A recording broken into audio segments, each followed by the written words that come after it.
Good morning for today's video, guys. Andito na naman tayo sa Camellia Subic.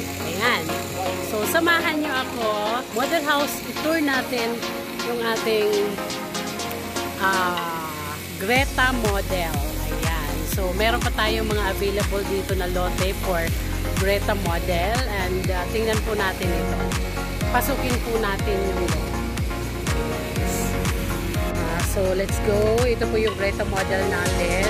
Meron po itong 5 bedrooms. 1 master toilet and bath. And meron po itong bathtub.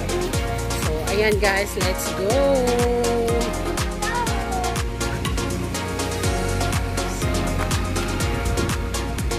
This is Greta model.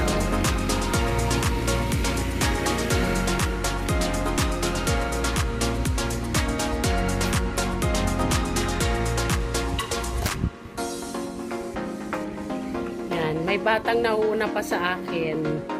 So, ayan po. Pagpasok po natin, makikita na po natin ang ating sala area. Though, ang turnover po nito ay finished turnover. Wala pa po yung furnitures. And then, nandito naman po ang dining area. And then, nandito naman po yung ating kitchen.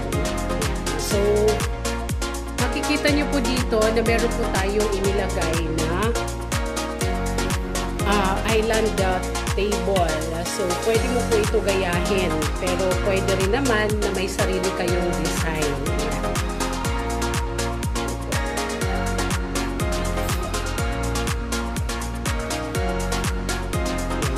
So, ang atin pong turnover ay naka-tiles ng white. Ayan, may cabinet na rin naman po siya dito. Yan, naka-design na rin po dyan ang oven. Ayan po. So, wala nga lang siyang cabinet dito sa taas, yung turnover unit natin. Ayan po. Kayo na yung magpapalagay at your own design po.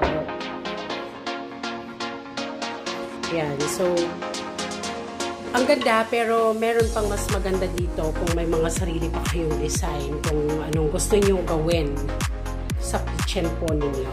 Ayan. So, dito po, meron pang isang bedroom. Ayan. So, kasya naman po dito sa bedroom na to, ang isang single bed. Ayan. Makakapaglagay ka pa ng yung cabinet, built-in cabinet. Ayan po. Then, punta naman tayo dito. Meron pa pong isang room na pwede nyo pong gawin storage area. Pwede pa rin kwarto ng visitor po ninyo. Or pwede nyo rin po itong gawin computer room. So, depende po sa inyo kung paano nyo po ito gagamitin. And then, dito po sa kabila, nandito naman yung toilet and bath sa ground floor. Ayan siya.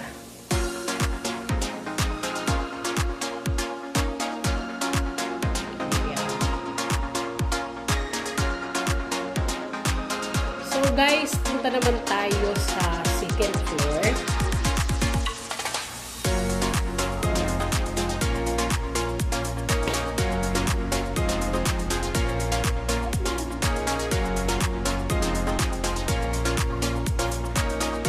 Meron siyang chandelier.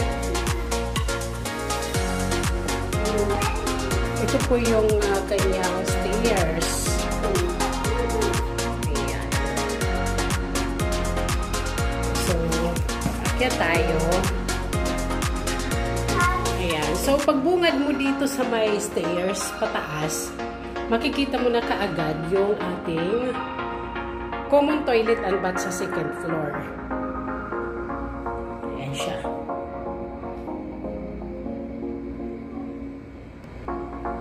Yan. So, punta tayo sa master's bedroom.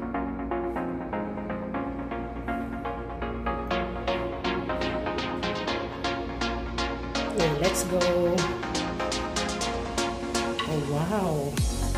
So, malaki yung master's bedroom natin. Kasi nakapagpagawa pa tayo dito ng walk-in closet. Ayan. Ayan siya.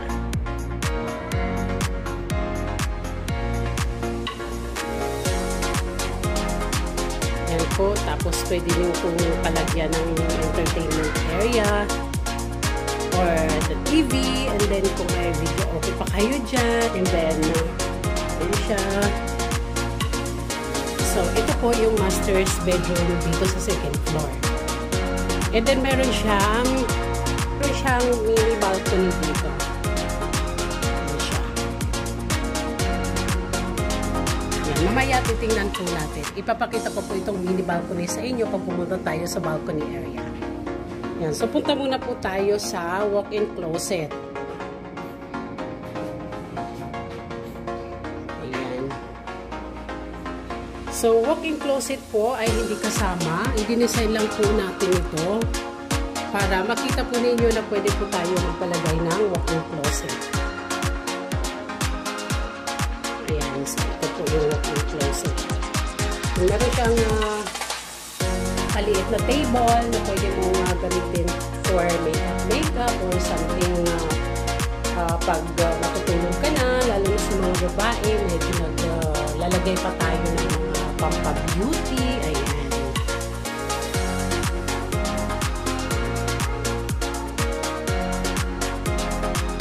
And then dito, ito na po yung master's toilet.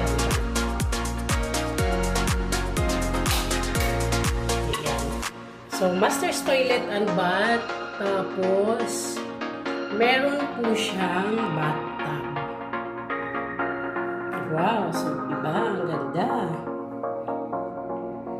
May bathtub at saka maluwag yung ating toilet. So, napakaluwag niya. Napakaluwag niya po.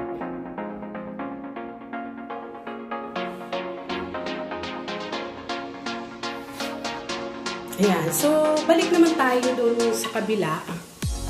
So, tingnan naman natin yung dalawa pang bedroom na natitira. Ayan. So, ito po yung isa pang bedroom dito sa second floor. Ayan. So, dinisign po siya na may mga dahon-dahon. Ayan.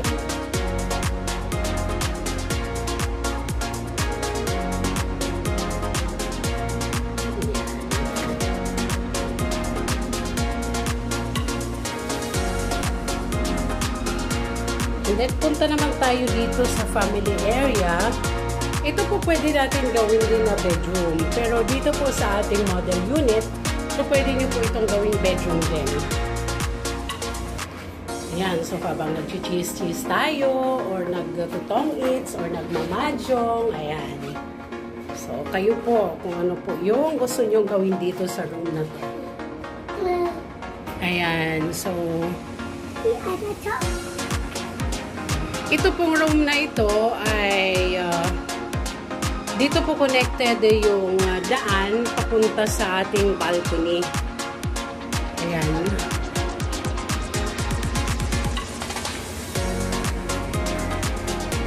So, ayan. Punta naman tayo dito sa balcony niya. Ayan. So, ito po yung balcony. Ayan. So, ang laki ng balcony area niya. Tapos, syempre, habang ikaw ay nagpapahinga dito, maganda yung hangin, masarap. Singin ng hangin, lalo na siguro paggabi. Itong mini balcony na connected doon sa master's bedroom, ito po yun. Yan. So, ayan siya.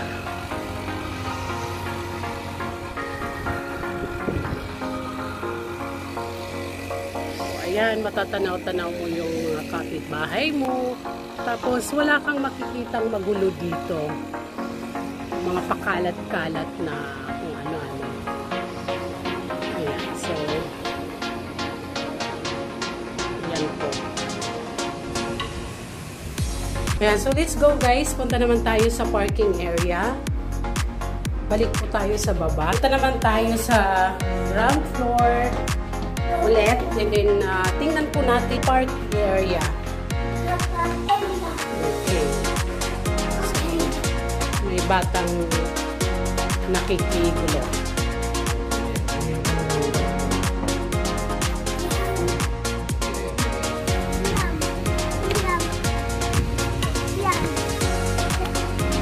Ayan. So, ayan guys.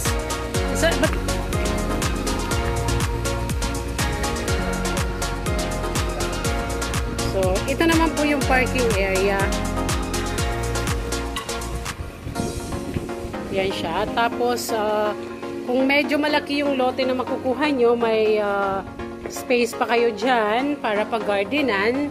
And then, pwede rin po kayo mag-extend dito sa likod ng dirty kitchen or laundry area.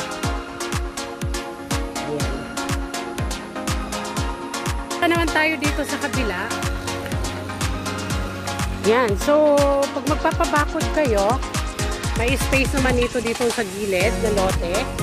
And then, punta tayo sa likod.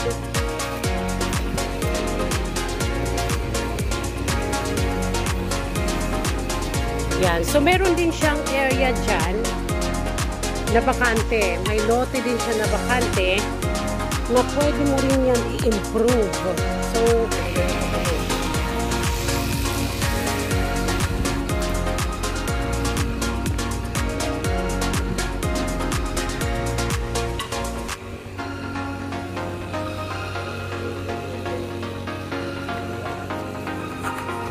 yan. So, that's for today's video, guys. Nakita nyo naman po kung gaano kaganda yung ating Greta model. So, sa mga gusto po magpa-tripping, mag-inquire, maghingi ng quotation, message nyo lamang po ako sa aking messenger account, Riza Coloma, or pwede nyo po tawagan sa aking cell number